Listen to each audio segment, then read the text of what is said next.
Good morning, ladies and gentlemen, and welcome into the Randy Karraker Show featuring Brooke Grimsley. Unfortunately, neither of those people are here today. I'm Matthew Rocchio, joined by the legend Mike Claiborne, and of course, Sports Hub STL and the Randy Karraker Show is presented by DraftKings. The crown is yours. Claibs, how you feeling today? I'm feeling good, man. Back off a road trip and day off today. And then we have some more baseball going on. But this is kind of my fun time of the year because we have baseball.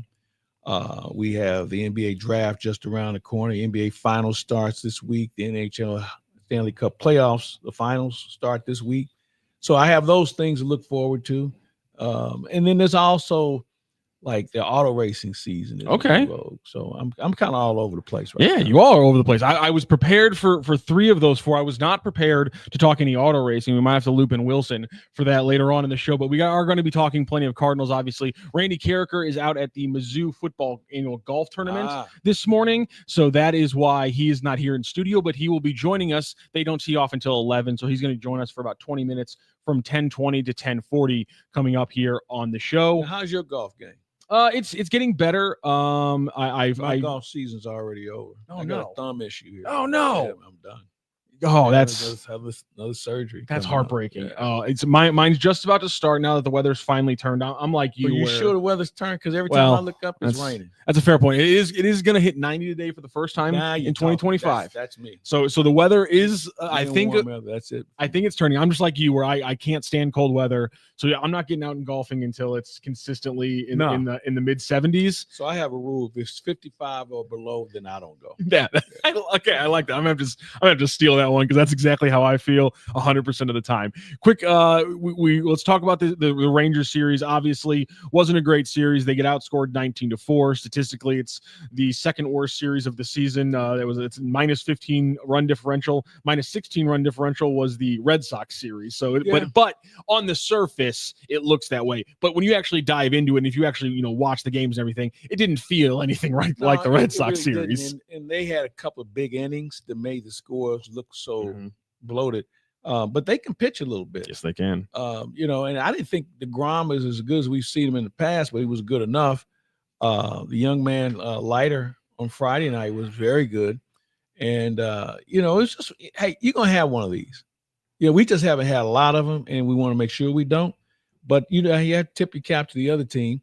And the way they kind of got into the Cardinal bullpen was something we haven't seen in a while. Kyle Leahy got roughed up. We've had some other guys that came in and just maybe lack of experience and not being in that environment was some of the reasons on why they were hit. But I thought overall it was one of those series that you can learn from because the game Saturday was a flawless defensive effort. So we know we can do that. And ironically, those two teams are 1-2 in fewest errors in baseball. So to see how they do things, to see how the Cardinals did things, I take away the aspect of knowing that we can play defense and we can hit pitching. Most teams that we face with good pitching, we've been able to have some reasonable success against. And I thought there were some times you had DeGrom on the ropes yesterday. Yeah. We just couldn't push one across. So it's on to Kansas City. I'll be glad when we start playing teams that aren't in the American League, man. This is like crazy. I think of the 60 games we played, I think like 38 or have been interleague games. So we got a lot of catching up to do. That feels weird. We talked about the schedule last week with Randy and just the odd balance of it, or the lack of balance, I guess I should say. It's crazy to me that you don't get the first Cubs series until this late in June, and then it's not even like there's that many opportunities for like late September for like the playoff run series are they're there, but it's not like they backloaded a lot of them there. They kind of are weirdly spread out throughout the mid months of the summer. And it's a weird way to do the scheduling. It really is. See, I think the September should be reserved for playing in your own division. Yeah, exactly. Just play your own division. 100%. And we'll figure out the rest of it, But so here's my real issue. For the first 2 weeks of the season, you're either playing in a dome stadium or a warm weather city. So we don't have to deal with this rain out and the cold weather and all the other things that come with it. That's the first thing I do. Second thing I would do is like in the minors, you have 1 day off a week. So with that said, I would take that 1 day off and it's either going to be for makeup games or you just have a day of rest. So it's either on a Monday or a Thursday. Yep. And if you have a makeup game, let's say if you get rained out with Chicago, okay, you get on a plane, you go play, boom, you're back home in your own bed that night. If it's beyond that, if it's in another time zone, like let's say in California, which seldom do you have rainouts there, you would probably have to build in a day to go out, unless you're going to be already on the West Coast. Yeah, that makes sense. There are a lot of logistical things that can be done to make the schedule more efficient than what it is right now. Yeah, a lot of ways. Somehow they got less efficient when they took it away from a random couple, just doing it on paper. Yeah. I don't know how exactly they got less efficient when that happened. High definition here in the chat, and everybody, please get involved in the chat here on YouTube. Make sure you like and subscribe on YouTube as well. It always helps us out. High definition. Guess we got to wait until 10:22. We were a little late this morning. Randy likes to say 10:02. We were a little late this morning. Of course, the launch of our, now I guess we'll call it the sister station, KLIS, made things a little complicated. So we're a little late today, but don't worry, we're live now. I think we're just gonna go with KLIS because that's too close. But Randy Karraker will be joining us live from, I guess, just off the golf course here, coming up in just a few minutes. We're talking Cardinals baseball with Mike Claiborne. Got a lot of time here to talk about Cardinals baseball. The May that they just closed out, 19-8. 8th in Major League Baseball with a 3.26 ERA, and the offensive numbers just as good, if not better. 735 OPS was 5th, and their 265 batting average was 4th. Just an incredible month, despite the sour ending. Yeah, and think about the fact that Jordan Walker started to make better contact toward the end of the month. Now he's on the IL, so we'll probably see him late next week. Yeah, or late this week. You were trying to figure out who your pitchers were. Hey, if we can get a guy to get to the 5th inning, then you get on this roll where everybody's trying to knock down the 7th inning. So there was a lot of learning that took place. We learned that Victor Scott could be an everyday center fielder. Mason Wynn, who had a terrible spring in the first month of April, was not very good offensively. He's found his niche once they moved him to the 2 spot. Your bullpen has started to come together a little bit. Kyle Leahy, up until recently, has been a pleasant surprise. And I think the catching, there's 2 things. Catching, whether it's Pages or Pozo, who's done a nice job. And then you throw in what Wilson Contreras is doing at first base defensively. I mean, the guy really likes to play. He's been very solid. So there are a lot of pleasants that really took from April to roll into May, and we started to see all that come together. And here we are with a team that I think can certainly grow some more. I had this a little bit later on, but I want to ask you now. You're mentioning the catcher situation, and we're going to get into the excellent article from Katie Wu from a couple of days ago where she got that beautiful quote from Marmol where he broke down exactly how the entire his entire thought process on Herrera, Burleson, Walker, and Gorman, and how the rotation is working. And just a note I had in there was he wants to use Herrera with certain guys to catch. Obviously, I think we saw with the combination. The Pozo and Liberatore. I think Pages and Sonny Gray is another one. Mm-hmm. Do you think that Herrera is live? Which pitchers do you think Herrera is live to pair with? Boy, it's a good question.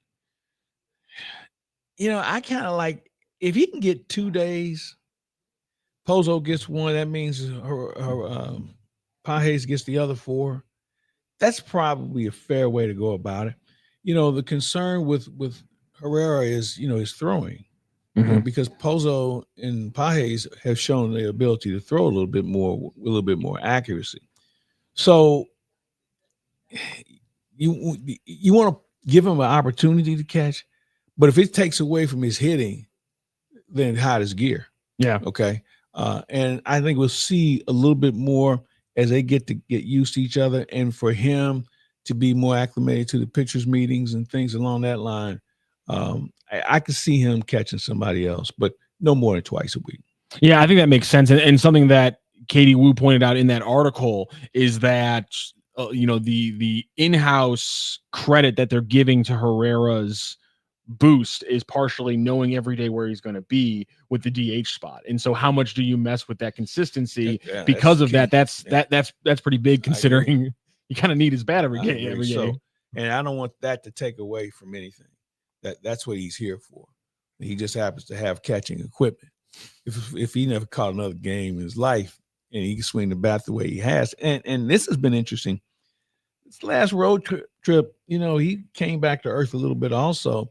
So I'm wondering now that teams have seen him, do they now have the tell on him or how they think they can get him out? And so this is where young people in the game have to be able to learn how to make an adjustment, recognize what they're doing, and then what are you going to do about it? And this is a good time for him to see how he adjusts, especially now he's going to see a team for a second time in Kansas City. So that should be something we should all pay attention to. All right, we're going to take a little change of direction here because we have Randy Karraker, host usually of the Randy Karraker Show featuring Brooke Grimsley. He is live from the Missouri Football Annual Golf Tournament, and he is joining the show right now. So let's get Randy Karraker added in here. Randy, you're on with me and Claibs here on the Randy Karraker Show. How are you doing this morning? Hi, guys. Everything's great. Yeah, out here at Bogey Hills. Couldn't ask for a better day. Eli Drinkwitz is going to be out here. And as you said, Matthew, the Tiger Club of St. Louis holding their annual biggest fundraiser. And I'm honored to be the MC today. So I'm going to MC, play a little golf, MC again, and then it'll be done. Well, you have good weather for it. How's your golf game working? Claibs, I did not swing a club at all in April. And so I'm trying to get it back. Good about it then. I do, yeah, because of the circumstances, right? I want, once we get rolling in this month, I want to play a little bit more. I need to play a lot. That's how I get good. Yes, and also when you get angry, you also play very well. So it's kind of productive, Randy, because you play better when you're angry, but you get angry because you don't practice and hit bad shots. So it's like, how much are you going to meet in the middle if you actually practice? What you're telling me, Matthew, is that the practice is a negative for me. Basically, I need to get out there and I need to swing the club as hard as I can and not worry about practice because I'm better when I'm mad. That's what Jay Delsing always told me, to the chagrin of every other golf coach that tried to work with me. I'll bet. Just pull back and swing on the thing. All right, Jay, fine. Yeah, grip it and rip it. Hey, we spent a lot of time in this golf society saying grip it and rip it. Randy, we were talking about the Cardinals weekend. Obviously, 2 bad games, but 1 good game. One of the big marks of that good game was Sonny Gray, his second game in his last 3 starts with 10 Ks. I know Sonny Gray, always a big topic on the show with you. Your thoughts as we get into the first hot months, about to hit 90 for the first time in 2025 here in St. Louis. Your thoughts about Sonny Gray through the start of the season?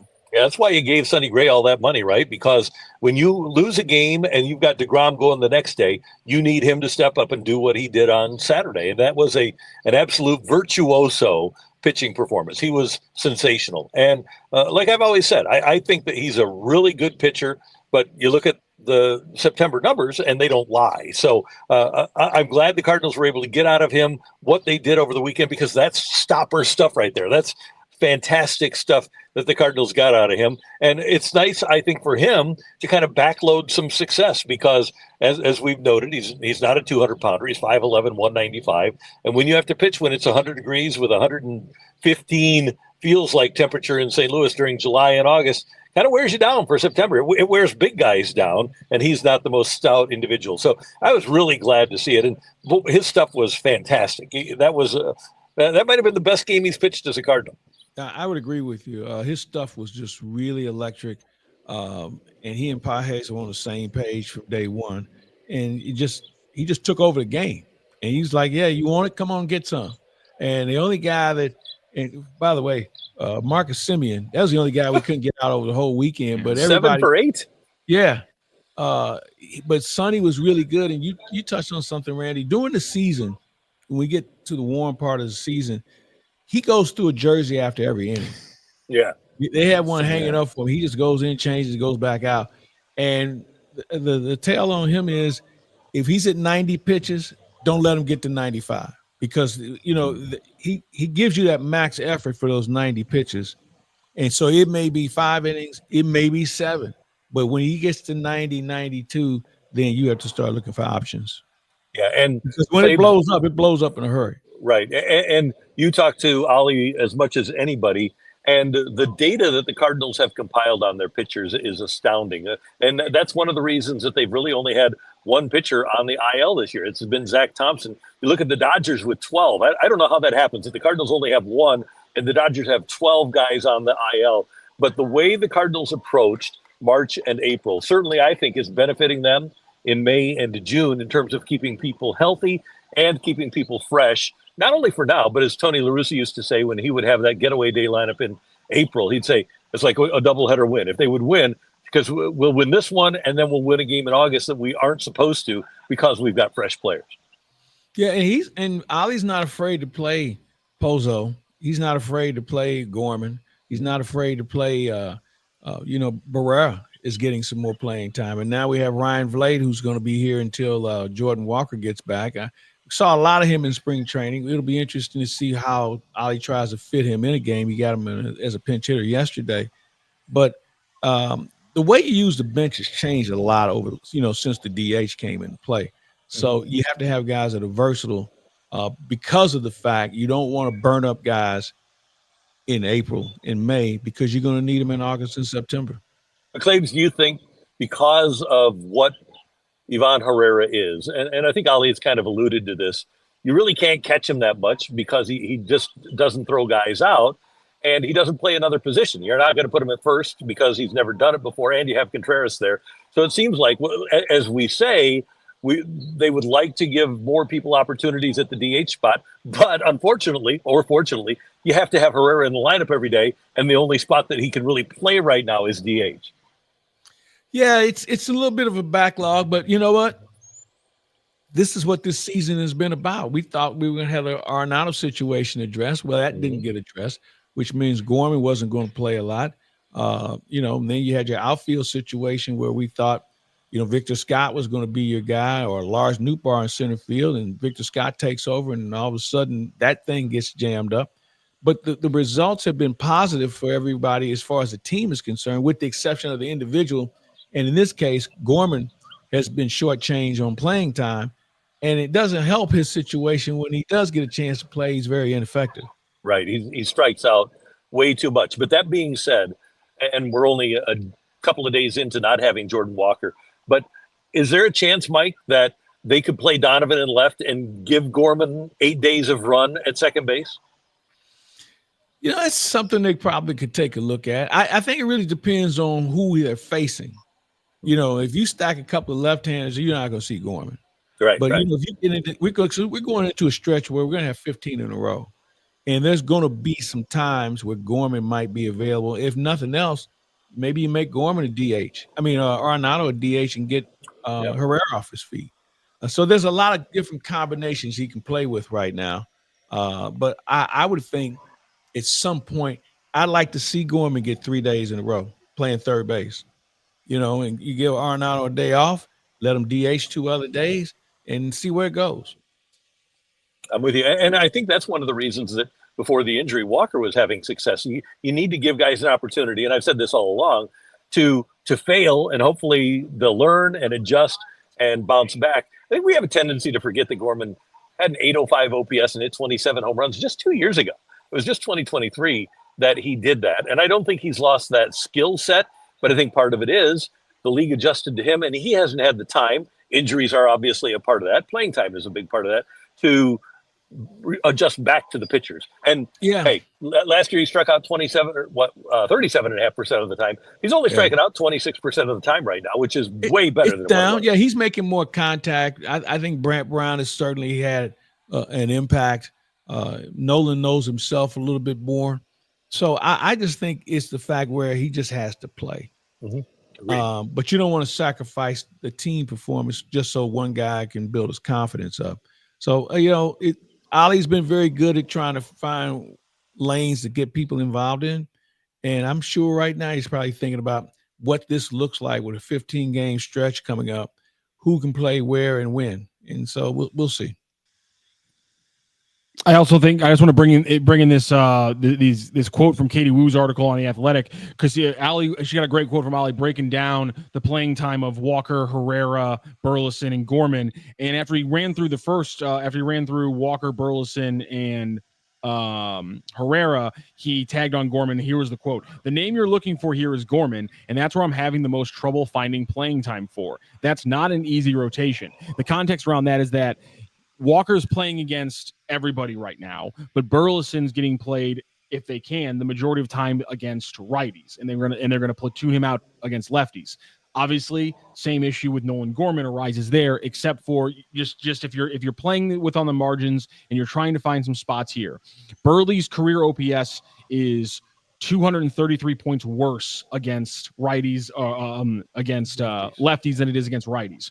Gorman's is only 44 points worse, and Gorman's strikeout rate with righties and lefties is almost the exact same number, almost identical. And so he has pulled down his strikeout rate a little bit this year. And so I understand the process there, but I wonder if maybe with some of those numbers, we might still see Gorman get a chance, because although everything tells you that it's still not going to be Gorman, because the only reason Burleson's getting those spots is because of the lefty-righty situation, there are some numbers that tell you Gorman actually doesn't lose you as much by leaving him in. So I wonder if they might take a chance against a lefty. I think what they'll do is they may take a chance against a lefty, and they're going to take a chance against a fly ball pitcher. That's a good point. You bringing in guys throwing sinkers and cutters and sliders. You come sit over here with me. Okay? We're not going to do this. But when you get a fly ball pitcher, I think you'd see him play a little bit more. Guys, there's a couple of other things at play here. Number one is, how great is the desire to win now? How much has the philosophy changed in regards to development versus winning? And I always hated when managers did this, but it's a real thing. You don't want to pinch hit Nolan Gorman because he'll probably strike out coming off the bench against a 100-mile-an-hour thrower.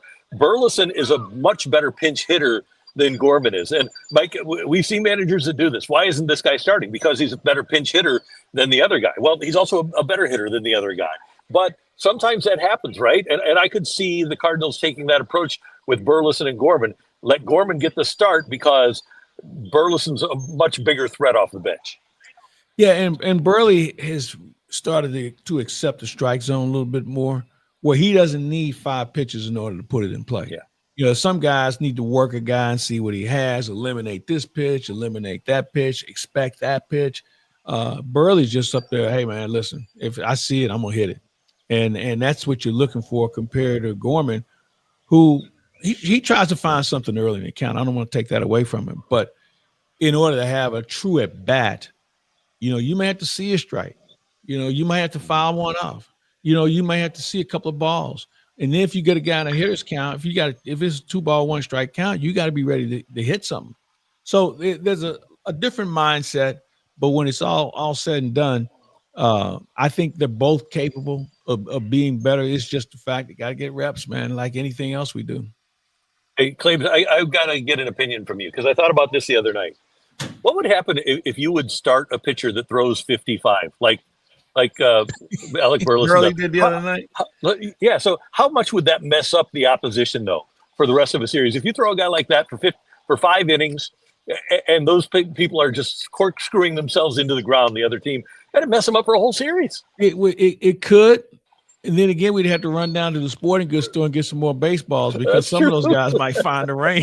Here's the one anecdotal evidence I'll bring into this. If you guys remember, there was a video after Jason Worth retired that he went to an intramural fast pitch baseball league and he cranked one. I mean, yes.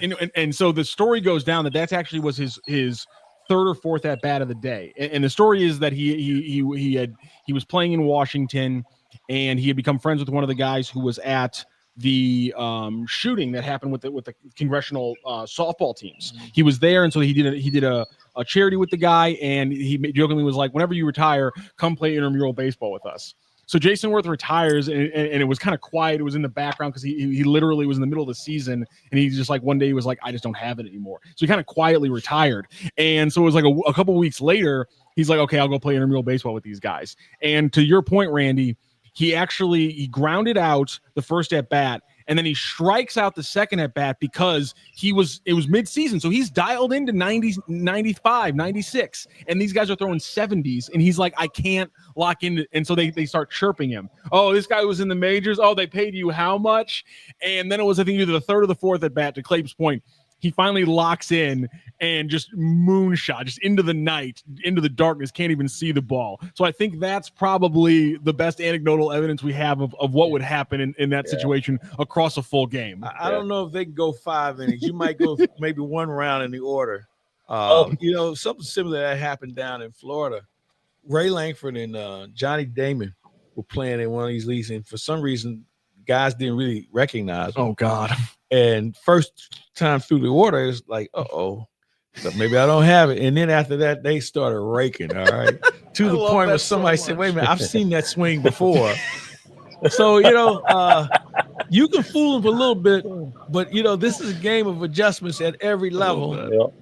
But what Burley did, and basically, he kind of saved the bullpen that night. Yeah, right. Because and Ali told him, he said, "Look, man, don't throw hard, just throw it," because he didn't want to, because remember Flip, infielder we had, Cardinals had, played Cincinnati, Seattle, played all over the place. No, he was another guy, middle infielder. He did that, came in and tried to throw and hurt his arm. So it's one of those deals where it's going to happen to every team at least once a year. Well, pitching ended Jose Canseco's fielding career. Remember, you're correct. He messed up his arm.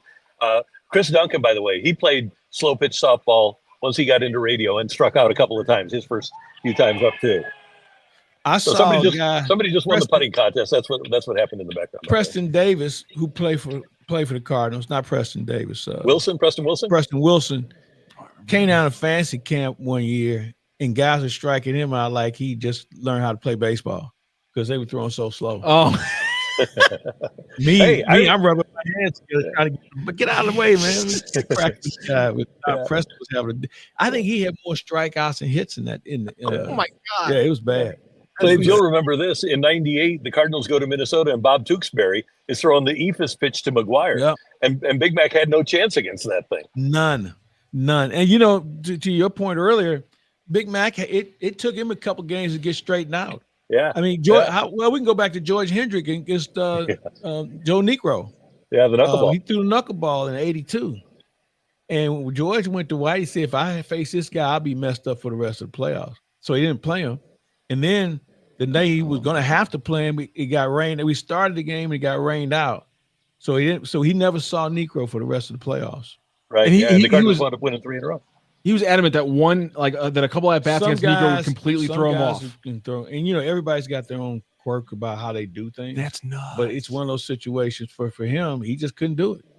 Well, I kind of want to go back now and wonder and see are there anybody from the recent run with R.A. Dickey? Were there any major league players who were having any NL East guys who were like that? I'm sure somebody. Like those 2 years I was off because I got 3 R.A. Dickey games against the Mets. If you're off for 2 seasons, then you probably had some other issues. Yeah, that's fair. Other than knuckleballing. That's fair. Randy, the logo on the hat, you're at the Mizzou Football Golf Tournament today. Let's get some parting thoughts here on the optimism you have for the Mizzou football season as we go into the summer. Well, I'm more optimistic than, for example, CBSSports.com is, where they don't even have Mizzou in their top 25. I look at the fact that here you are 20-5 over the last couple of years. Granted, Brady Cook was the quarterback, and there isn't a lot to know about Mizzou, but I think they've established a program now, and I'm pretty confident. It's interesting, and I mentioned this on our show last week, Matthew, when you walk into that Mizzou facility, all of the numbers from workouts are up on a board. Right when you walk in, they're on a giant screen, and Bo Prabula's name is all over that screen for how well he's done during the offseason. Athletically, the guy is off the charts, and Eli's pretty good at working with quarterbacks. They've got a really nice running back coming in. Their offensive line is back and in good shape. I think losing Al Davis, their defensive line coach, will hurt probably more in the long term than in the short term. But they've got 2 Georgia transfers on the edges that can rush to the passer. There's a lot of good things to like about Mizzou in 2025. And sure, like with any college team, you don't know how the next guy is going to perform. But I have confidence in Eli and his staff that they're going to be able to have another good year in 2025. I agree with you, Randy. I think there's going to be some new faces, but these new faces have legitimate college experience in most cases. That's the first thing. Second thing is the offensive line really, after losing, he lost a couple guys there, but the core is still there. You think about the addition of the young man from Kansas City that did play a lot this year, the defensive lineman, that's got to be a plus for you.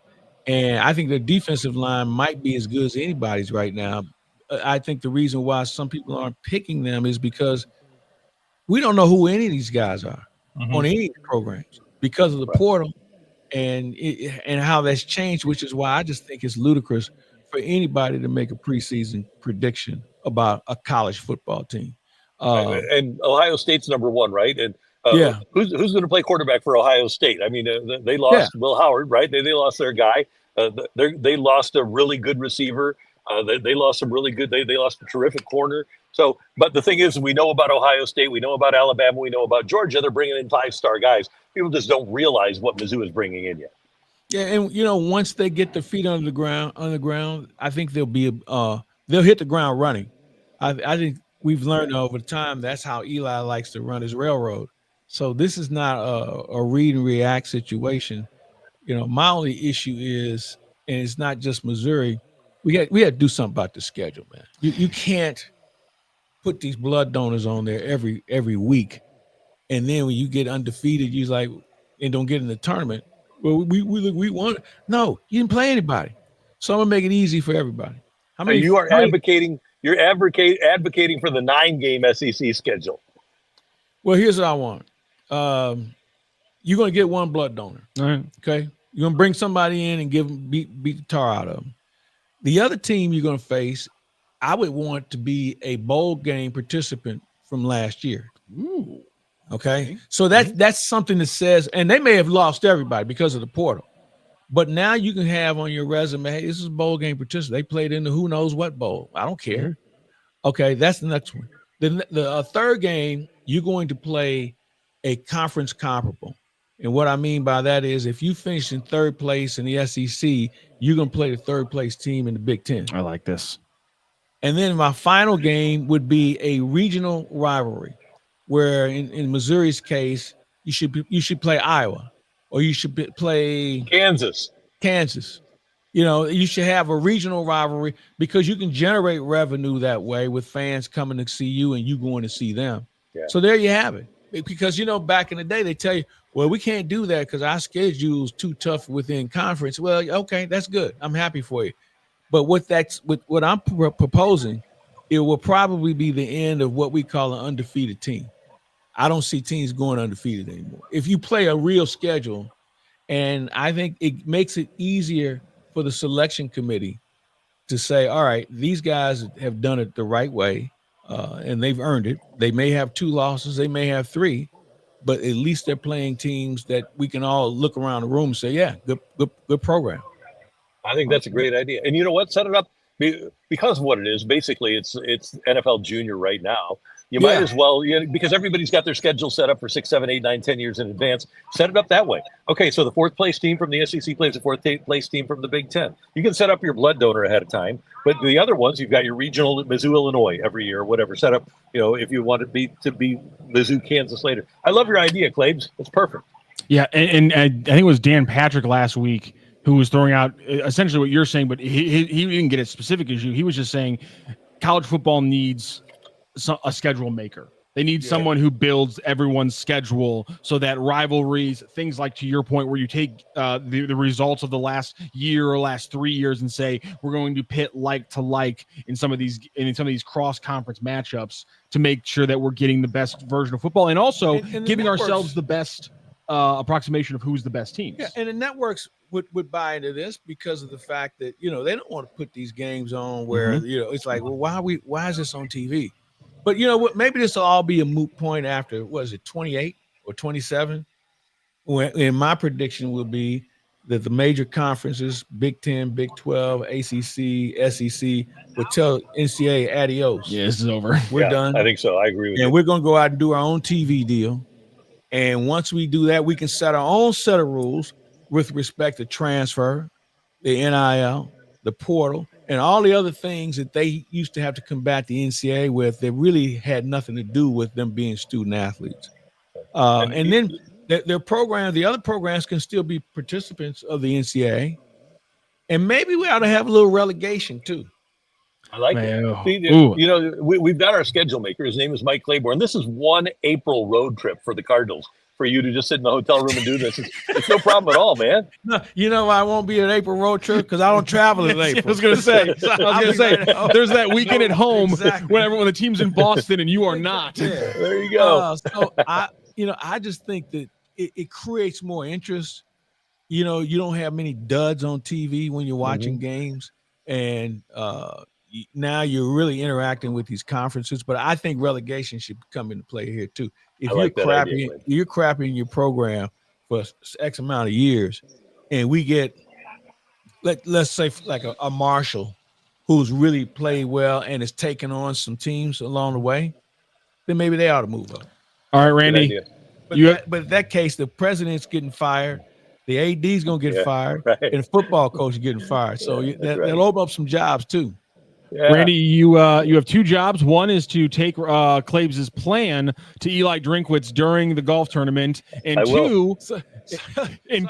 I ran that up to Eli at an event. He and I was sitting there, and the president of Mizzou was there too. Nope. And he's kind of nodding his head, and Eli looks at me like, "Are you trying to get me fired?" I was going to say, the hell is wrong with you? That's two people who do not want to talk about that. Exactly. All right, your other job, Randy, is to tell everybody about our favorite place over at Fenton Bar and Grill. What a perfect day. And if you're out playing golf today, this afternoon, when you're done, head on over to the Fenton Bar and Grill. Today is the day. Every Monday, 10 wings for $10. Yeah, try out the best trashed wings in the world at the Fenton Bar and Grill. They're absolutely delicious. You see them there on the left, and they're my favorite wings that I've ever had, and you will absolutely love them too. The Fenton Bar and Grill is just a couple of minutes away from the soccer park in Fenton, and you can stop by and say hi to Megan and Jamie and the whole gang. They're a great group, and they'll take care of you. The service is fantastic. The 2024 Maitre d' of the Year, Chuck, will be there, and he'll help you out as well, and you'll enjoy a fantastic meal. Even if you aren't a wings person, who hurt you if you aren't a wings person? But they have fantastic wraps, great sandwiches, great burgers, salads if you want to introduce a little bit of vegetable into your meal. But if you're playing golf, you want a great place to go after golf, $2 drafts. If you want a great happy hour, if you want a great dinner tonight, a business lunch anytime this week, a spectacular patio, great place to be, my favorite place to go in the area. And you'll probably see me there sometime this week. It's the Fenton Bar and Grill on Rudder Road in Fenton. Learn more at FentonBarandGrill.com. And when you go, tell them Randy sent you. Thanks, Randy. We'll talk to you tomorrow, sir. All right. See you later. Take care. All right. Take care. There it is. That is Randy Karraker, Matthew Rocchio, and Mike Claiborne here, taking you up to a little bit after 11, talking all things Cardinals. In fact, we're going to jump right back into one of those Cardinals topics I was mentioning earlier. Something I wanted to bring up was the article from Katie Woo that I keep mentioning because it was fantastic. Here's the quote that I wanted to get everyone to look at because it just runs down a lot of what people have been talking about. This is Ali Marmol to Katie Woo in The Athletic. I don't want to use Walker as a platoon guy, but I don't mind firing Burleson in there strictly against righties, hence what we talked about earlier with the splits. I won't do it every time because Walker needs to play more than whenever we see a left-handed starter. But the way Alec is swinging it, it's hard not to put him in there against some of the other team's best right-handed hitters or righties. So Jordan will play against lefties and righties, doesn't matter, and I'll pick Burleson's spot to hit against righties. And then he goes on to talk about Herrera. I'd like Herrera to be in there every day. It's going to be mostly at the DH. I'll pair him with a couple of guys throughout the weeks to catch, which gives Burleson a shot at playing first and getting Contreras off his feet. I'll give Walker a couple of days a week off, playing him 4 to 5 days a week instead of running him out there every day, which gives Burleson another 2 games in the outfield. The name you're looking for here is Gorman, and that's where I'm having the most trouble finding playing time. That's not an easy rotation. So that was Ali Marmol just breaking down the entire rotation of 4 of the most important and crucial players. We already talked about it a little bit with Randy, but I want to touch on it again. Do you expect more time from Gorman because Walker is out on the IL and out of the equation? Well, it's going to be limited because, they retroed him on the 29th, so he's eligible to come off against the Dodgers. Okay. There's a couple of lefties that we're going to see this week, so I'm not sure. But over a 15-game stretch, there'll be some opportunities somewhere along the way. And again, I go back to my point about matching him up against a certain right-handed pitcher, a fly ball pitcher compared to a guy who's a ground ball guy. Mm-hmm. Maybe there's a lefty that because he's hit okay against lefties this year. So I'm not afraid to put him out there. I understand you want to give him the best opportunity to succeed, but the good players hit everybody. Okay. So, and the only way you can be good is if you have to play. So I'm thinking that there'll be some opportunities that'll come up. Some that are unforeseen, but others that I really feel like will suit him because of the way he swings the bat. The other thing that we need to think about coming up with this stretch, we may see the six-man rotation again. Okay. I would not be surprised to see McGreevy be part of that again. He gave them what they needed the last time.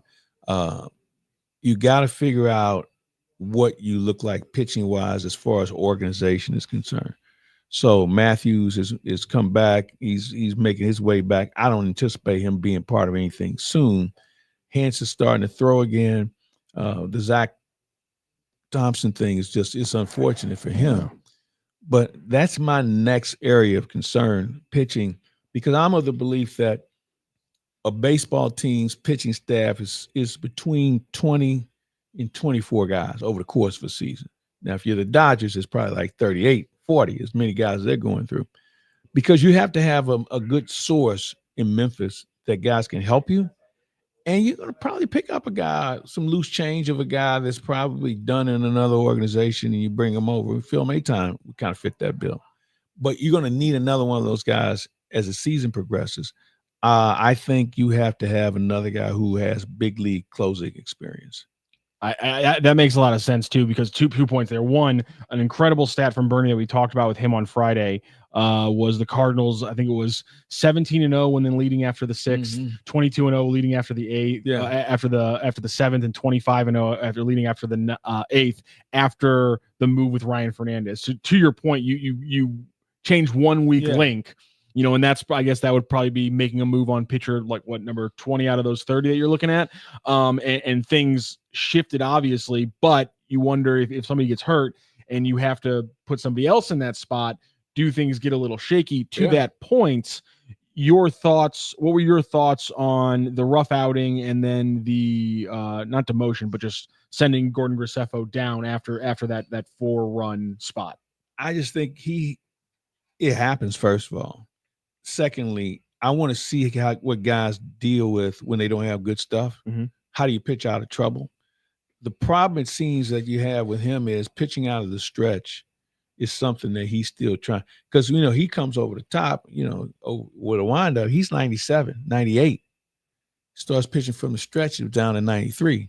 So we got to figure out how we can get that back where he can be more effective. And it's a learning process. This was a year of learning and development, reload, reset, whatever you want to call it. Not anymore. So in his case, okay, what did you see? Well, I got to work on this. I have to work on pitching from the stretch. And he'll go down and he'll do that again. And hopefully the next time he comes back, he'll be good to go. I just always say, if they could all beat Palante, when they sent Palante out last year and just told him to work on a couple of things, he came back, was probably the best pitcher in the second half. But everybody's cut out differently. Everybody has different needs to address. But in this case, I kind of envision Graceffo at one point as being a closer. Just his stuff would match up well. But, I've heard that too. Yeah, but they still need to have some more experience. Roderick Munoz can throw it to a wall, but Roderick Munoz doesn't know where it's going a lot of times. Swanson, we've seen on limited duty. He's been okay. Ryan Fernandez is still trying to find it. And Riley O'Brien's still trying to find it. And maybe they are who they are. So when you look at it along that line, that's where you have to maybe look in the market and just see, is there somebody out there who fits what we're looking for, giving us some length? And at last check, just about everybody else is doing it too. So here's where I think it's critical on, what you need. How are you going to acquire it, and what are you willing to give up?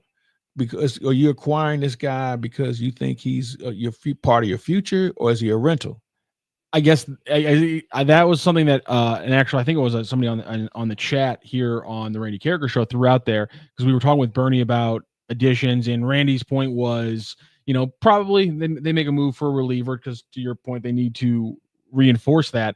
But somebody threw out, what if there is younger than 27 position player or even pitcher, just a younger than 27 player who does become available in the next month and a half because the team bottoms out or something happens, and it would take trading you part of your future, but because you're talking about trading for a guy who's 26, 27 years old, it would also be compounding the fact that your future might be 2027, not 2030, like some teams are trading for. So do you think they would pull the trigger on that? I think they have to determine what position that person, if he's not a pitcher, Mm-hmm. where are you going to play him? Yeah, that makes sense. Because I think we feel good about the direction of many of the players, and they're all in that same age bracket. So I would just say, where are you going to play him? And that would probably answer that question. But from a pitching standpoint, if we use that same scenario of age, and maybe you want them under control, that's going to be something that, do we have enough in the farm system to move? Mm-hmm. Do we have enough on this team to move to get that pitcher?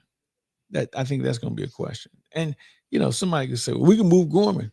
We're trying to figure out if he can play or not. Yeah, I'm not sure. I feel like Gorman in his current state would be a good piece to go to get like that reliever that we're talking about, that low stakes reliever. Bona fide low stakes guy that I want him to have closing experience. Maybe I should go one step further. Successful closing experience. Okay. There's some guys out there. That's fair. Oh yeah, I've been out there in the ninth inning. Yeah, you weren't out there long. So I don't want that guy. I want to make sure we have a guy. And you got, now this is where your front office, your operations, they have to scour to see, okay, does this guy fit? He's closed before. He's backing up somebody else there, but he can close for us. Because as good as Helsley is, I can't have him. And if he goes 3 out of 4 days and I got a chance to win a series on the road and I can't use him because he wasn't available. I think they have some flexibility on Friday, because I think in that situation, as long as I guess the point is that in those situations you probably used Maton to set up in the 8th, and so he's not available as your backup closer. Right. And so, do they have the flexibility of just acquiring middle relief, and then that kind of backs things up, and then gives you somebody. Or are you then dealing with Ali Marmol having to have the foresight of not using Maton in a situation so that he can use him in 2 days? I want to use a guy that has closed. Maton has closed on rare occasion, okay? Mm-hmm. And maybe it's just me. I like guys with swing and miss stuff. I mean, Maton, he can fool you. He can trick you a little bit. Yeah, he'll do it. But if he hangs one, gone. So I want to, you almost want a guy. I wish Steven Matz had more experience, and here's why. Okay. In the closing role. Yes, yeah. Because the reason why Matz is having success right now, coming out of the bullpen, most of these guys see a 2-pitch pitcher. Mm-hmm. Okay. Matz, being a former starter, can give you 4 to 5 pitches. He can show you that he can get you out with. Okay. So the starter mentality, he has a starter repertoire, but it's the relief mentality that he has to deal with. So I would just, if he closed somewhere else and did something, because it's a whole different animal. I know people say, anybody do. No, they can't. If they did, they'd be, they wouldn't be in the situation that they're in. So I'm just thinking, and I don't want to overthink it, but I really look at it and say it's pretty obvious on what you need. Would I like to have another bat off the bench? Yeah, probably so. Because you just never know. But that's so hard for this reason. Young guys don't have that patience and that experience to just be able to get in at bat, in key situations maybe once a week. So you have to be able to find a guy who's been around, who still has just enough pop that he's a legitimate guy you have to pitch to, or he has enough ability that they would walk him to get to somebody else, or take a guy out because they don't want to face him. Is it also hard as to you were mentioning this with Randy, how different managing a bench here? Is it hard from the general manager perspective to prioritize working on your bench? I feel like it's hard to consider and just how much work I got to put on the things that are going to make the most impact for my manager game to game. How much is the bench really changing a wide range of games, especially in the playoffs? Maybe it's more. A good question. I think your bench is important. If you only need him to address it once to win a ball game, that's what you do. Yeah. while you want to look long term, obviously, but if you have success in that role, that opens up some other options for you late in the ball game, where maybe you're looking for a matchup. Maybe you have a lefty that hits lefties really well. That would be perfect for this lineup. Him in between the two righties. Now you got something there. So.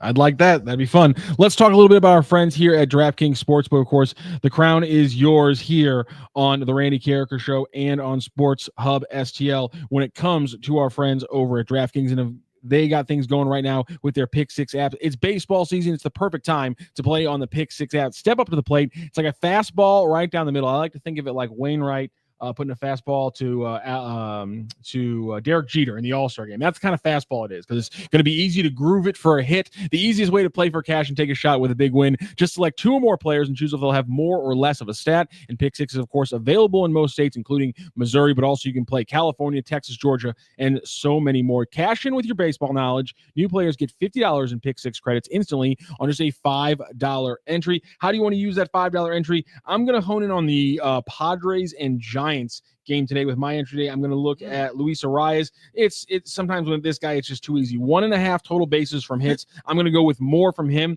He's batting. Let me find the pitching matchup here in a second. My thing with Luis Arias is he's batting .317 with 2 strikes in the count. Of all counts with 2 strikes. He's batting .317, which is insane and shouldn't be real, and just makes me think, okay, fine, the guy can get hits literally from anywhere against anyone. He's going up against the righty Logan Webb tonight. Some guys saying, well, but he doesn't hit with power.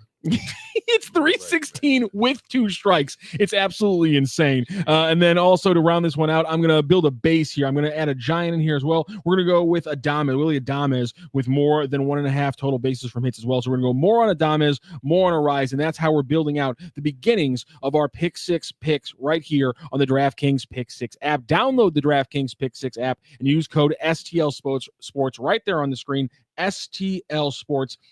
For new customers to play $5 and get $50 in Pick Six credits. Better payouts, bigger wins, only with Pick Six from DraftKings. Download it right now. Get playing. The crown is yours. Ooh, I like that. Gambling problem? Call 1-800-GAMBLER. Help is available for problem gambling. Call 888-789-7777 or visit ccpg.org in Connecticut. Must be 18 and over. Age and eligibility restrictions vary by jurisdiction. Pick Six not available everywhere, including New York and Ontario. Void where prohibited. 1 per new customer. Bonus awarded as non-withdrawable Pick Six credits that expire in 14 days. Limited time offer. See terms at picksix.draftkings.com/promos. Claibs, you mentioned one of the things you're going to be excited about watching coming up is going to be the NBA Finals. And, of course, you're excited about watching them because you're a basketball fan first, and you're not on the coast clutching your pearls over the fact that you have to watch 2 Midwest teams play. I'm not sure why this is always a thing. It is the most Midwest matchup. In fact, if you take out the coasts, and if you take out the second largest market in Chicago, and you take out Texas, the last time 2 teams played from outside those markets was 1990 when you had the Pistons and the Trailblazers. The last time you had maybe a true and even that's Portland's even the coast, but it's the 23rd ranked market in the nation, so I'm not counting it. So one of the smaller market NBA finals we've had in the last 40 years. The first time it's been non-coast teams since 2007 with the Cavs and the Spurs, and the coast has let it be known they will not be watching this finals. And I don't understand why. I don't know why.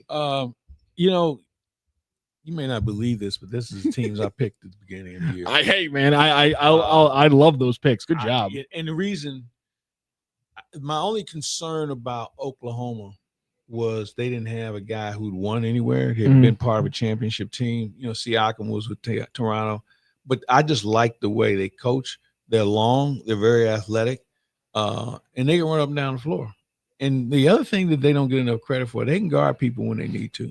Yes, they can. The Pacers, when you think about great coaches in the league and you talk about Steve Kerr and Eric Spoelstra, Rick Carlisle's got to be in that conversation. It's got to be. I mean, what he did with got a bad rap when he was in Dallas because he was coaching a very smart guy who just didn't get along and played at Kentucky. played Boston. Rajon Rondo. Yes, thank you. So when that didn't go well, people kind of thought he didn't know what he was doing. So he gets fired from there. He ends up in Indiana, and they give him some decent players. But remember, he had to deal with the Paul George fiasco, and some other players that he had there that probably weren't as good as they needed to be. But he can coach. He knows the game. One of the few great players from Colorado. Him, Chauncey Billups. Who's the guy? He had these huge hands. Well, he had the biggest hands measured. I'm blanking on this one. From Victor. I'm really blanking on this one. From what year? What year are we talking about? And which team? Like the early '90s. On the Nuggets? No, Denver, University of Colorado. Oh, University of Colorado. Yeah. Okay, now I'm blanking. I want to say Victor Jordan. Okay. Anyway, it's not a lot of great players that have come out of there. But in his case, he was a good player, played with the Celtics, had some success there. So I like the coaching matchups, with two young coaches. One didn't play, one did play. And it's going to be a good series. Now, for those who, the reason why people want to watch is because they don't know who the players are. Okay? I mean, I was with some people the other day, and they were talking crap about it. And I was like, you couldn't name 3 players on the team. I said, and you couldn't even name a coach. And I'll give you the assistants as well. So I just think that being unfamiliar with them makes them why would I watch that? Hey, it's the NBA. It's a championship. Okay. They're going to have their names on a trophy somewhere, someplace, and they're going to be league champions.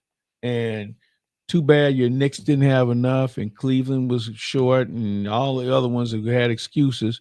These guys survived. And I thought the other thing with both of these teams, they didn't have to go 7-game series every round. No. You cannot do that and be successful in the NBA or the NHL. Here's the thing, and this won't cover the fact that it's Midwest teams, but for the people who complain about the NBA and everything, I will say, if you cannot objectively, with any fact or stance, argue with me that these aren't fantastic fundamental basketball teams, because to your point, they are the 1 and 2 passing teams in the NBA.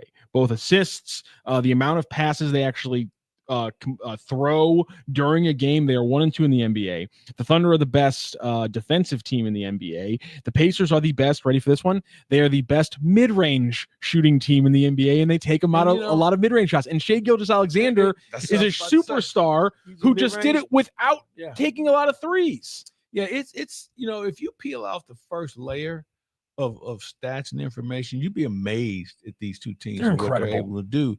And I would hope that people would watch the series with kids to see how this play is run, how a 2-man game works, what happens when a guy actually guards somebody.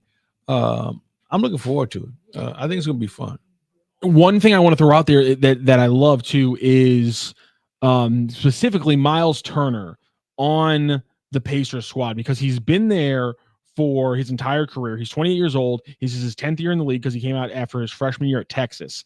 And again, they don't shoot a lot of threes, but he's their center. He takes the second most threes on the team with 5.5 behind Tyrese Halliburton.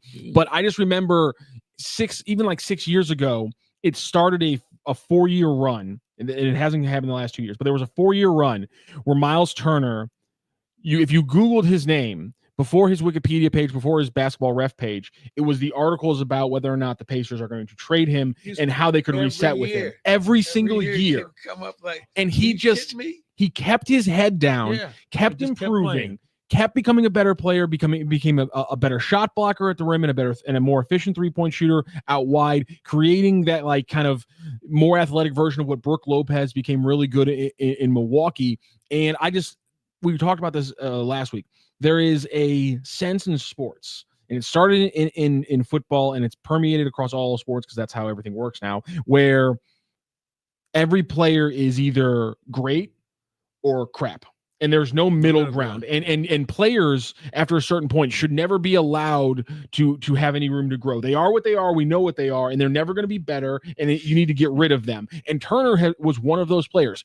He was a solid player, but everyone was like, he's not a championship level center, so you have to move him because you can't win a championship with him. And they certainly have a chance to right now. And outside of the other part that I if you listen to interviews, Myles Turner is a fantastic person. I just love these stories we're getting because you're seeing it now in a little bit more in the NFL with quarterbacks like Baker Mayfield, where the middle ground is and the ability of guys to be late bloomers is still real in sports. And we're in an era that's trying to kill that and tamp that down and eliminate it to always have the most efficiency. And I love that that's what the Pacers built in a way. You know, I think what it comes down to is that the people who designate these titles are just not inclined to do any work and research or just watch a game that doesn't remind you of your favorite team's colors. Yep, that's fair. And if you do that, you'd be amazed at how many good players are in this game. And I've always been fascinated with some of the great players that most people couldn't tell you what college he went to because A, he wasn't there that long. And B, with the portal, he might have been in too many schools that you can't think of. So it's fun to watch these guys. And I think the league is turning the corner, man. I think the league is about to just really take it to another level with the talents that's coming in from all over the world.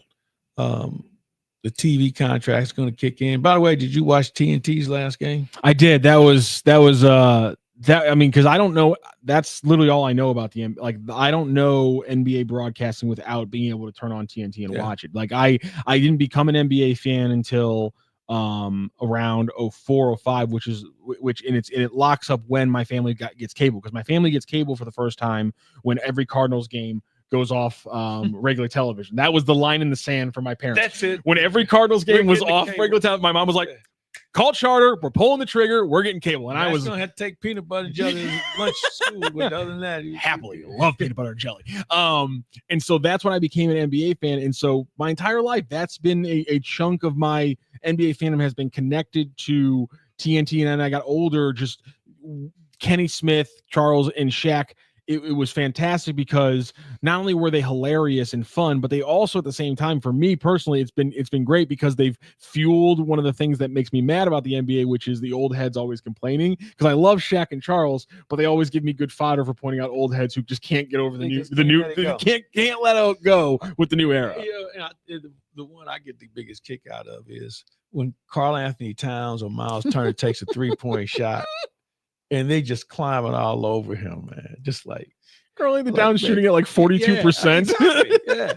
Hey, he's shooting better from 3-point country with Shaq than you were from the free throw line. He can't stand it. Yeah, exactly. Cannot stand it. And I get it. He played in an era of dominance, and that was fun. But at the end of the day, it's a new game. It's a fun game. Also, to that point, I feel like if somebody right now hit the NBA. And we kind of saw it with Draymond, who was like, I'm a power forward and measured in at 6'4" with their shoes on like Charles would. I feel like Charles would make fun of that guy relentlessly. No doubt. There's no doubt about it. He'd been telling him to lose some weight too and everything. Like, come on. Brutal. But that show was incredible. Ernie's sign off was beautiful. The way he handles it and brought those guys in, the way it became this goof off thing, and they could just lock in for the serious moments. That's how it's like a good television show when it's just pure comedy, and then they lock in for a moment that's serious and it pays off. That's how they got something good. So for the poor slob that's going to take over for Ernie next year, we're going to have the cause. He ain't Ernie Johnson. Well, who is? No, yeah. He's one of the classiest, best people who've ever had that job. And I'm going to miss it already. Mm-hmm. And apparently they done thrown down the gauntlet to ESPN. And listen, this is the best thing ESPN could ever done because their whole show is crappy. The hockey is even worse. And you'd think somebody who's been in the broadcast business as long as they have would be able to have a little bit more imagination in selecting talent. Because the people that they have, I'm sorry. I wish you were running ESPN because I feel like you would have had the correct response to the moment that Kendrick Perkins claims that he was the most crucial player on that 2012 Thunders team. I feel like you would have had the correct response of like, do we have security in the building that can rip him off the set mid-segment right now? Come with us right now. You're not allowed to say that, Kendrick. Ridiculous. I don't like to go after individuals like that, but I think ESPN's, if they leave them alone, it'll be a good show. If they want to put their fingerprints on it and mesh the other analysts and people that they have, it's going to be a shit show. Yeah. Period. And you just that's one of those things you have to let them be weird, let them do their thing, because Now, the thing is they'll come at players in a way that older heads like who do appreciate Kendrick Perkins in that style, they'll come at the players like that, but they'll just do it in such a more fun way that isn't ridiculous. When Shaq does that, he was the most important player on those teams. They'll make it personal. I just hope they don't try and overdo it. You know, sometimes you feel like, okay, I'm in this different environment, I need to really step up. No. That game is good. Just do your thing and you'll be fine. I understand they're going to take a lot of people with them as far as staff is concerned, so that should help. But I'm looking forward to it. But I'm looking forward to this finals. I don't know how far it's going to go. I'm going to take Oklahoma City, and I think it's great for the league to have those two teams playing. You know, we can be Lakered out, we can be Warriored out, we can be Celtic out, but when you have these two teams playing, I think it's good.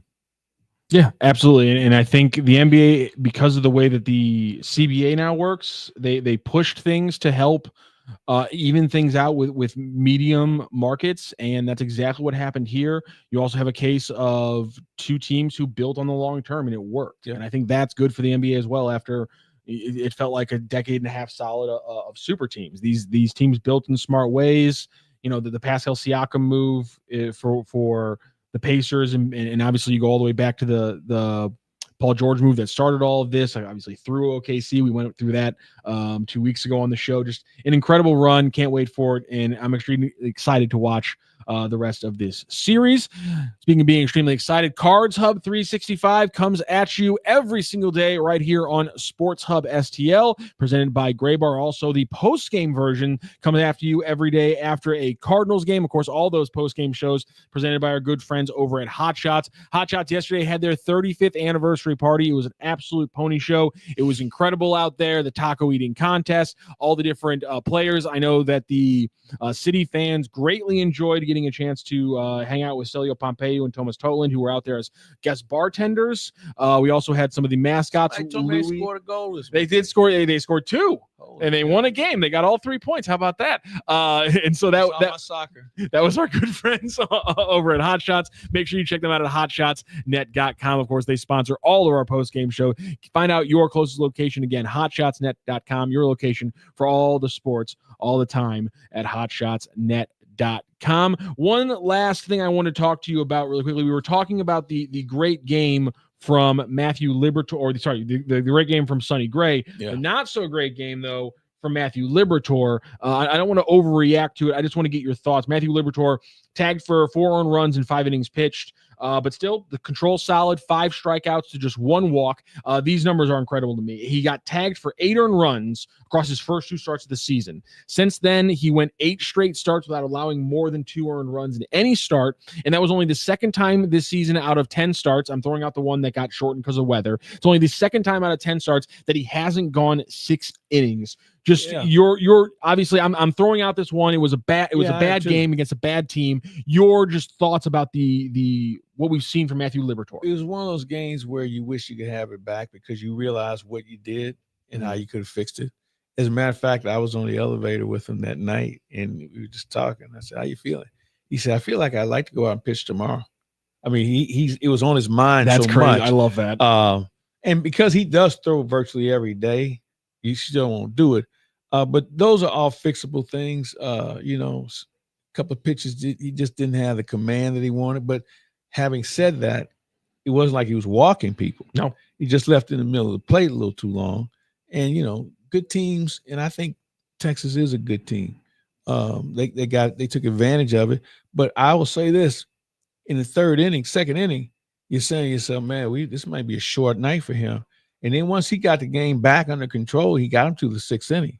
And that's a huge thing when it comes to saving your bullpen, where you don't need to have a guy coming out there burning up 4 guys in that situation. So, yeah, I wasn't worried about him. He'll be fine. And he gets, let's see, I guess he'll get the game on Thursday. Thursday against Kansas City or Dodgers.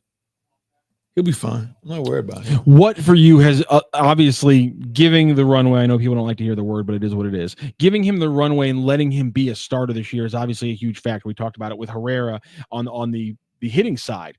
What have you seen from Liberatore that has taken him from what he was last year in 11 starts to what he has been this year through 11 starts? His mound presence, his confidence, his body language, his ability to throw inside. You know, he's not afraid to throw inside to righties or lefties. He changed his speeds much better than what he used to because he can give you 97 and he can take enough of it off where you throw a change up. I just think he has more conviction in his pitches. You know, there's sometimes when guys, they want you to throw a fastball. Well, I really want to throw a change up. And then you're in between. You want to throw this, but they tell you to throw that. And then all of a sudden you throw a pitch that gets hit. I think he has more command. And he told me something recently. He said one game he didn't really have his changeup working for him. So at the end of the inning, it's the second inning, he told Pedro Pages, keep calling that. Don't give up on that pitch. Okay. Instead of him saying it the other way around. So for him to say to Pedro, hey, don't give up on it. Let's keep calling. And he had a really good game that night. So he understands himself. He understands the process. And I think, again, there was a time when he was pitching, and I've said this before, he would pitch like, oh, boy, I hope they don't hit it. Now it's like, I hope you do want to hit it because I got something for you. And it just shows, watch him as he throws a strikeout. He said, yeah, I got you. I mean, he consumes the whole rubber where he makes himself look imposing. And just his body language just tells me he is here and he still wants to be better. Yeah, you mama says this on the chat. Libby, it's his demeanor. It's 1,000 times what it was last year. Yeah, exactly what you're talking about right there. I love seeing that from him. That's been incredible. This is something I thought that jumped out to me because pitching stats are like this. But if you take a look at Matthew Liberatore last season and this season, he is 3-4. That's his win-loss record through both last season and this season through a few games. But if you look at some of the numbers there, his ERA last year was 4.4. This year it's 3.08. His strikeouts per 9 has also jumped up. His home runs per game has gotten cut into half. His strikeouts per 9 went from 2.71 to 6.22, same record. His strikeouts or his home runs allowed went from 1.2 to 0.6. Still just 3 and 4. Yeah. It jumped out to me when I was looking at Liberatore's stats how it's insane. We actually used to 100% focus on win-loss record with pitchers. No. I mean that's almost a thing of the past now. It is. Thank God. Look at that. The other thing that I think you take a look at with him was he the recipient of good luck where when he came out of a game with a lead, maybe they tie and he loses a decision. But he gives you a chance to win every night, which is what this staff has done. They show up right now saying, I'm going for 7. I may give you 6 2/3, but I'm going for 7 innings. And then we turn it over to the back end guys, and here we go. And that's a big difference there. And of course, Sonny Gray was also a part of that. I mentioned 10 strikeouts in 2 of his last 3 games, 25 strikeouts to 2 walks in his last 3 starts. We talked about command with Liberatore. Bernie's talked about it as well. This team doesn't always have the most impressive strikeout numbers, but when you look at their walk rates for this season, it's one of those things where they're winning on the margins. Exactly. They're doing 2 things. Not walking anybody and playing exceptional defense for their fly ball pitchers, where their positioning is different. Jon Jay is in charge of positioning in the outfield. And so the guys, with all the information they have, you haven't seen many guys making a bunch of diving catches in the gap because they're close enough to make a play. So it's been a good 60 games to watch, and I think it's going to get better with the confidence that comes with it. The question I think you have is you have some young guys who are playing more baseball than they've ever played. We saw it last year with Mason Wynn. And you have to make sure you monitor their rest and their growth. And they take good care of themselves, but still in all, if you can steal a day for a guy, get him off his feet, whatever, I don't care if he's hot or not. I just need to get him off. because this second portion of the season is going to be one that, it's going to be harder. Is there a point of the season, specifically with those young guys, where the lack of career at bats to be able to lean on and go, I know what this player is? Is there a point in the season where you kind of hit a mesh point where you're like, okay, I think I know what he is this year at least? Yeah. I think what happens, and the way you set it up is a really good way to do it. But also, there's two things that are taking place right now. Because of interleague play, you don't see pitchers as much as you used to. Okay. So they don't really have a legitimate book on you other than the one time they saw you. Gotcha. And some will tell you that it's been a plus for pitchers, but they don't see you enough. Mm-hmm. So now you have to go to your laptop and see what he did, what's he doing, what's he done his last few outings, what's he done against comp players like yourself, what's his go-to pitch if he's not feeling good. Because I always believe you can look at Sky Report all day long, but that guy might come out of his bullpen and saying, man, I don't have a curveball today. Or my slider, I can't find a bite to it, or my sweeper isn't being swept. So now what you have to do, and this is why you better watch the game. And when you watch Noot and Donovan in the first inning, they make you show everything. So if they realize, hey, this guy's slider's he's tumbling, or his fastball doesn't have a bite to it that we thought it would, or his sweeper isn't covering enough area, now you eliminate what they can't throw, and you sit on the pitches that the ones they think they can get over strikes. If you do that, you're going to be in good shape. But there was a time where that same guy, you would see him. So I just saw him 3 weeks ago. So I saw him 2 weeks ago. We just played him. Doesn't happen that way anymore. It's like we're going to play Kansas City, and that might be the shortest turnaround we've had in playing a team. So everything's going to be pretty much matched up the same, but it's not like it used to be. And I think the pitchers have a slight advantage. You mentioned something there. This will be our last point before we close down the show. You mentioned Lars Nootbaar and the way that they get pitchers to show pitches early. Is there a number that he has to hit below where that doesn't become a mitigating factor in him leading off? Because I love when he's leading off. He was obviously working the count. He had that record amount of walks to start games, but now the numbers are trending downwards a little bit for Lars. Do you want to? Is that attribute so key in that spot that the numbers don't matter yet? That's something that's probably being thought about. Lars has played a lot of baseball right now too, Mm-hmm. because a couple of years beforehand he was hurt a lot. That's a good point. So maybe his bat's tired, or maybe his eye's tired. And good question I'll pose to Ollie tomorrow on how you monitor that and what are some of the telltale signs other than the drop in average.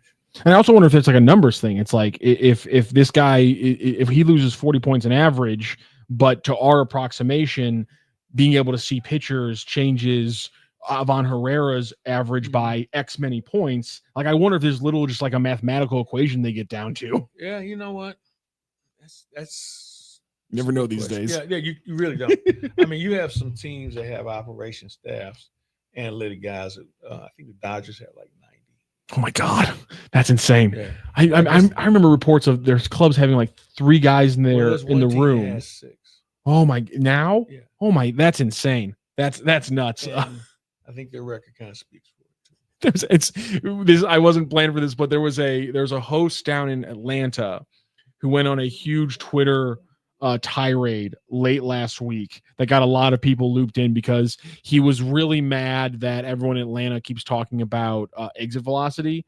He was like, exit velocity doesn't matter, and every fact brought up to him was like, no, it does. And his final thing was like, analytics is a cult, and none of you are, and nobody in baseball is allowed to say anything bad about it because everyone was disagreeing with him. I'm like, or your take's just really crappy. It could be one of the two things. Cardinals aren't the only team winning in St. Louis. The Battlehawks with another victory on Friday. It was a big one. Of course, they wrapped up the XFL conference in the UFL as they will now head off into the playoffs, of course, with home field advantage as the conference championship game will be here in St. Louis. And with our friends with the St. Louis Battlehawks, you can get the St. Louis Battlehawks box at Lee's famous recipe chicken, only $8.99. Check it out. And of course, check out Battlehawks Hub Weekly, now available on Sports Hub STL. Luke Slabaugh and Judy Strouder break it down every week. Battlehawks coverage on Sports Hub STL, presented by our friends at Lee's famous recipe chicken, 4 chicken breast strips and potato wedges. Look at those dipping sauces as well for $8.99. The new Lee's famous recipe chicken Battlehawks box. Score up to 30% off Battlehawks tickets plus 4 of their famous breast strips and a side of potato wedges for $8.99. Only at Lee's famous for chicken. That wraps up the show today. Claibs, thank you so much for joining us. Pleasure, this has been a fantastic show. Final thoughts. You mentioned racing earlier. What's going on in the racing world for you? Well, yeah, the Bommarito 500 weeks. I'm looking forward to that. Race season has been interesting, especially Formula One. Had a big deal yesterday where Verstappen was kind of accused of maybe trying to run a guy off, and now he's trying to. That Formula One, man, these guys. The pretty boy, the golden boy of the sport finally has something coming against him. It's always, you're the hero until they find something to complain about. Between he and his family, they're kind of easy to dislike. Yeah. Okay. I didn't know about his family. Yeah, his dad kind of runs everything. Oh, geez. One of those. Okay. And then Lewis Hamilton was talking about some of the equipment measurements, equipment additions that he thinks is a waste of time of everybody's money. And Plenty of that. You got that working. I'm looking forward to the 500 here, which is a great race. Yes, and St. Louis shows out. Oh my gosh! So I'm looking forward to that. NASCAR is trying to figure out who wants to really win every Sunday. They're going through a little bit of process now on who wants to step up. And back to the IndyCar thing, everybody's kind of like exhaling after the Penske issue over in Indy. And let's face it. They got caught cheating. That doesn't mean they're the only ones cheating. Okay. I mean, it goes on. And, for you and I, we kind of look at those things. Well, that can't mean that much of a difference. Oh, yeah. Apparently it does. So, but the races have been good. A lot of young racers out there on all the circuits. And sometimes that can create a problem because they can get a little, not careless, but their lack of experience can put them along with their teammates and other cars in harm's way. But it's been a good year already. There we go. Part of the reason I want to talk about that is because I wanted to show our good friend Charlie Marlowe that we can talk racing on here. Chuckles, get in studio. And NHL Stanley Cup. They record, of course, obviously. Do you think does the drought end? I'm pulling for Edmonton. You got it. I mean, it's kind of hard not to at this point. The Canadian team haven't won since the early 90s. I can't watch McDavid cry again. I can't watch that again. That was shot. Credit to the documentary, the team, the director, the cameraman, and all that stuff like that. Because without ever caring about on an emotional level, that the footage of him crying in the locker room and the pure fury and like the way his voice like cracks when he actually does talk. I'm 100% with you. I'm emotionally now invested in Connor McDavid getting to raise the Stanley Cup. They have enough. They haven't. They're playing with the goaltending has just been incredible considering he was just a guy. Yep. The rest may help both teams. Florida's played more games in a 3-year period than any team in the history of the game. That's a good point. So, and I'm gonna say they're long in the tooth, but it catches up to you. It does. So it's gonna be a good series. We've seen teams with long runs like that. Yeah, it's gonna be a good series, and I would not be shocked to see it go 7 games again. There it is. That is Mike Claiborne joining us today on the Randy Karraker Show featuring Brooke Grimsley. I'm Matthew Rocchio. Randy Karraker was off at the Mizzou Football Golf Tournament today. He will also be on remote for tomorrow, but we will, of course, be right here on Sports Hub STL with the Randy Karraker Show tomorrow at 10:02. Thanks, St. Louis.